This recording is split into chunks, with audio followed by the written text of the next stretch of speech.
Hi guys, this is Brianna David, And Brittany Yaxley. and we're going to talk to you today about teacher shortage and retention.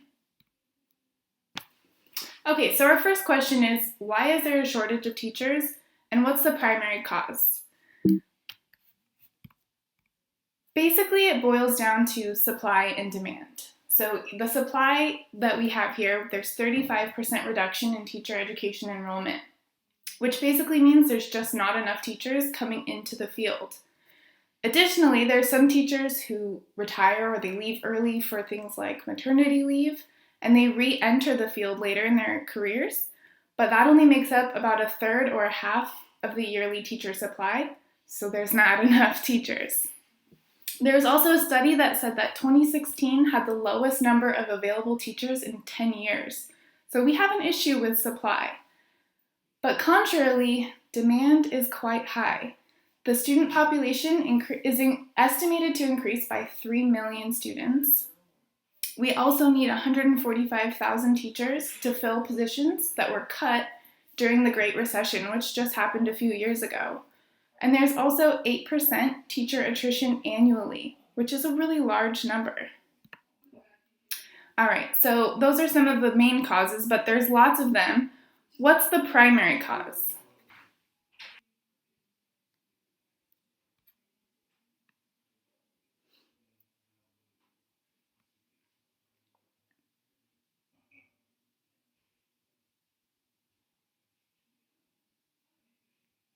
As you can see, attrition took the lead for the number one cause of the teacher shortage.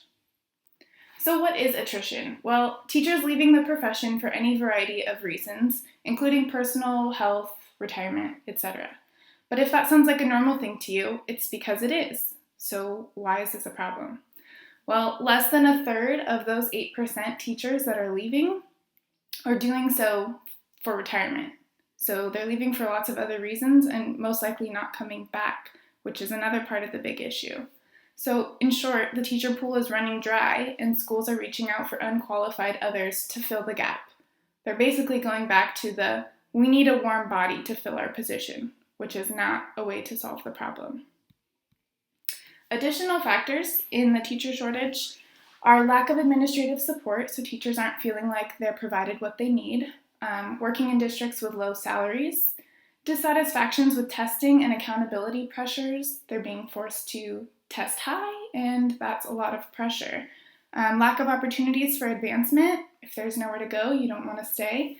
And dissatisfaction with the working conditions. And our next question is, are there certain states or areas that face a greater shortage? So first we're going to look at state by state. According to the U.S. Education Department, nearly every state has reported some sort of shortage, but obviously the problems differ between state and state.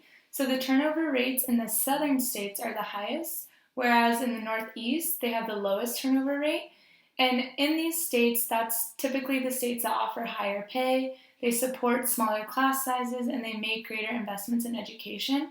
So we can kind of see a correlation with when they're in a better environment, they're not turning over as much. So the turnover rates are 50% higher in Title I schools, which serve more low-income students.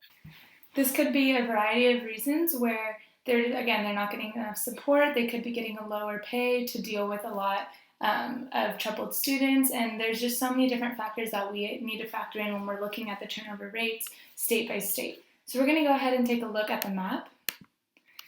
And this is from 2014. As you can see, the darker states are the states that have the highest turnover rate. So for the turnover rate, we see Colorado, we see Pennsylvania, a couple states up in the Northeast, but the lower turnover rate states are the lighter ones. So we see, Texas, Nevada, those kind of states. And so we have to look at why are these states having low turnovers versus why are the darker states having high turnovers. So we take a look at the compensation rate. Again, this is from 2014 as well. So let's take Texas, for example. They had a low turnover rate, and their compensation rate is pretty high for Texas. They're being in the middle, whereas Pennsylvania right? They have a high turnover rate and they also have a high compensation rate. So there's not really one answer for the other, but we do notice a trend that for the states that have a high turnover rate, their compensation does seem to be pretty low, and that could be one of the causes for that. The next question we have is, which subjects or specialties suffer from teacher shortages? So first we wanted to start off with a good quote that we felt went with this subject by Dan Goldhaber. It's not the case that we have a nationwide teacher shortage. It is the case that we have a shortage in particular schools and school systems. So if we try to apply a generic solution to what is a nuanced problem, we're not very likely to move the needle very much. So when we take a look at that, we can see the 5 major subject areas that are lacking: mathematics, special education, science, English language development, and foreign languages. So these are the top 5, but we have a chart that shows the number of states and territories with all of the teacher shortages, and this is very recent, from 2016 to 2018. So again, you see the top of the chart is special ed, math, science, foreign languages, all the subjects we just stated, going all the way down at the bottom of the chart to pre-K, health and PE, industrial arts. So those are the subjects that aren't really facing as high of a teacher shortage, whereas the math and science region really is. And when we look at the big picture, we can see that there are misconceptions surrounding special education. There's no path to education in STEM majors graduating from college, and there's a lack of education in foreign languages to fill positions. So we really need to make sure that we're educating not only them in their special field, but we need to make sure that they're having an education that can last them and make sure that they stay and don't have a high turnover rate in that specific content area. The next question that we focused on was, what is the leading factor of teacher retention? We decided first to define retention because it has several different definitions.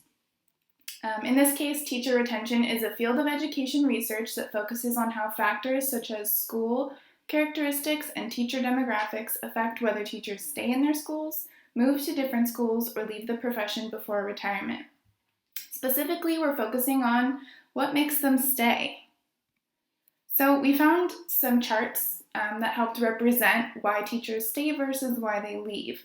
On the left, you can see why many teachers remain, with the leading cause being salary, which sounds sort of silly, right? Because teachers don't make that much money, but if they make just enough, paired with a comfortable school climate, a level of autonomy that makes them feel that they can teach in the best way for their students, and solid leadership, then they're comfortable and they'll stay.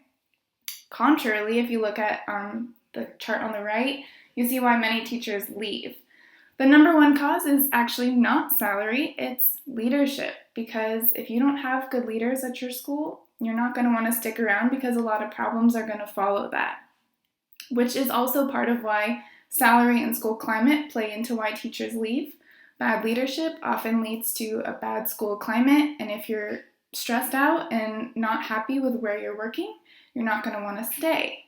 So I found an article about a school's attempt at retaining its teachers. It's by Bright Star Schools, which is a network of charter schools that serves Central, South, and San Fernando Valley of LA. And they decided to implement a wellness program. Their wellness program includes Zumba, kickboxing, boot camp, and 2 types of yoga that all teachers get to participate in for 1 hour 3 times per week, built into their daily schedules. After they work out, there's free healthy snacks for them. And the whole idea of why they're doing this is because they feel that this kind of relieves stress. And if you relieve your stress, then you improve mental and physical well-being. And if you're feeling good and you're happy, you're going to stick with your job. And as we all know, teaching is rewarding unless it becomes overwhelming. Next, we have, what should districts do to keep quality teachers on board?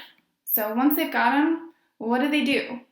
Well, for starters, you can't keep teachers if you don't first find them, and more specifically, high-quality teachers, because again, as I mentioned earlier, there's a shortage, which means we're trying to fill spaces with warm bodies who are not qualified and who are just making situations for us worse. So what should districts do? Well, the number one thing is improve pay and benefits. let's have some job appeal. Teaching is a great job, but if there's no appeal, then teachers aren't going to come. Especially students from college trying to find their way into a career. Another big thing was to offer more professional autonomy, greater respect, and better working conditions. They're all pretty much lumped together. And if you remember, the chart before that we looked at also had those as primary reasons teachers would leave the field. So if we have good conditions that way, then it's going to make it a lot easier for teachers or other students to want to try the profession out. Also, streamline the process. We jump through hoops to get to where we're at, and it doesn't have to be this complicated to find high-quality teachers.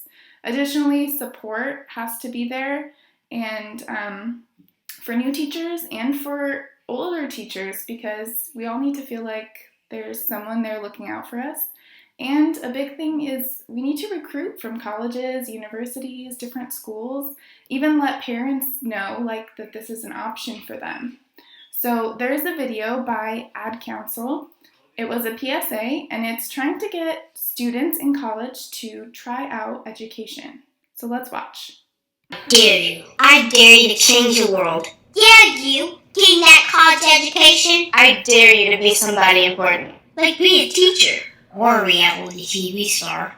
I dare you to stand up here. To call the shots. To be a role model. An inspiration. An innovator. To be a teacher. Be my teacher. Think you can change my life? Make me excited about science like you? Have a career that really means something? Then do it. I dare you. I dare you. I dare you. I'm waiting. So to summarize some things that districts actually can do to keep quality teachers on board. Number one, they can compensate in a lot of different ways. That could honestly come in more ways than just money. They can provide positive working environments, classroom and just school climate in general, by fostering teachers getting along with one another and good administration. Proper teacher education and training is also really important because if teachers don't feel like they have the right training, then they won't want to stick around. Provide mentoring, especially to new teachers, because the field can be overwhelming if you don't know what you're getting yourself into. And also loan forgiveness or service scholarships for quality teachers in high-need areas, because there's a high need. So our last question that we have is, does teacher preparation, including induction and mentorship, have an effect on teacher retention? So with this, I looked at two different studies. This first one was conducted in 2008.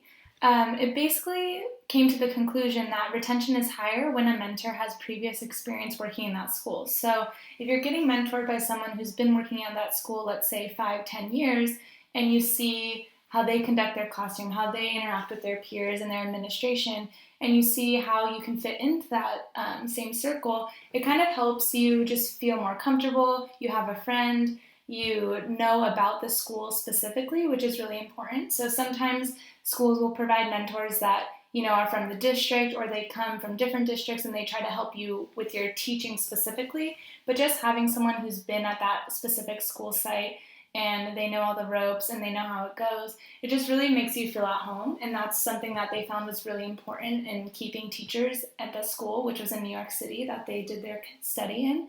Also, with the study, they showed that building support and friendships and just feeling comfortable in general, just with who you're working with and who you're working for, really played a big role in how high the teacher retention was for that school. The second study I looked at was conducted in 2014. It was, what are the effects of teacher education and preparation on teacher attrition? So basically what this study came to find out was that for math and science teachers, these teachers had a lot of education in their subject matter content, whether it's math or science, and they had a greater level of graduate level education. So whether they had a master's, they had a PhD, they had that higher level education and they knew a lot about their subject matter, which was really important. However, for these same teachers, they didn't have as much preparation with pedagogical and methodological preparation. So that was something that really hindered them. They definitely knew their stuff and they knew their subject, but they just didn't know how to teach it in a way that would have students really retain the information and build upon that. So that was something that they were really looking at and making sure that why is this happening for math and science rather than the history and the English. In order to keep the teacher attrition low, we need to make sure that we have more training and teaching methods and we have pedagogy. So this means that they will be far less likely to leave the teaching job after the first year, and they'll feel more comfortable. They'll feel like they're really making a difference in these students' lives, because there's definitely a difference, as we all know, taking this course load, there's definitely a difference between knowing your subject and knowing how to teach your subject. So that's something that they were really looking at.